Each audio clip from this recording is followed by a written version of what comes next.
My name is Spencer Finch, and I'm an artist who lives in Brooklyn.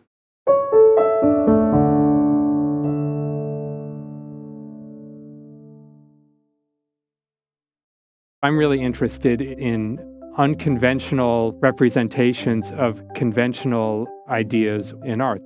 Trompe-l'oeil, it's like so gimmicky, it seems. But then with Harnett, you look at this artist rack, 19th century painting, and it's an abstraction. Like if you squint and you can't really see the details, it becomes an abstraction, and quite a beautiful abstraction. If you look at the choice of color and the position of those orange envelopes and the blue, and then there's this weird little piece of string. The whole idea of trompe-l'oeil painting gets to the very basis of what painting is, this idea of representing things and recreating reality and how closely you're trying to reproduce something when you're making something else. And then it's not only just an abstraction, it's also like a portrait, almost like a diary. To think about a portrait being done as a collection of papers, it's really sort of unconventional, but it's also a way of organizing information and images in a very analog way. That's what is happening here. If you look at the tape that's over one envelope, then that envelope's over another envelope, and then that is over another ticket, and that is under then another piece of tape.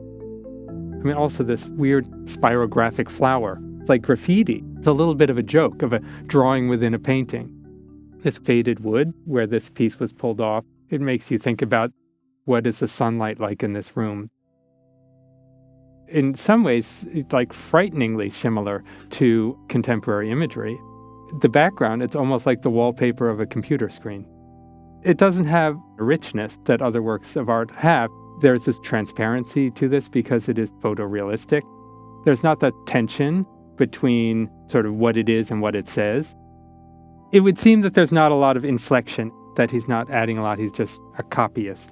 I think there's more than that going on. As an artist, one looks at work, with certain goals in mind, things you can learn and things you can use in your own work. And I think the Harnett is something where I was really thinking about it in those terms. I like that it's so minor. There's something poor about it, these sort of things that wouldn't normally be the subject of art. It's so modest.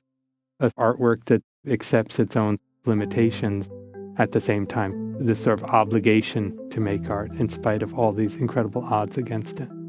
He was really thinking about what the ontology of the painting was, what the ontology of the object was. What does it mean to make a work of art? And I think there's kernels of that philosophical exploration in this.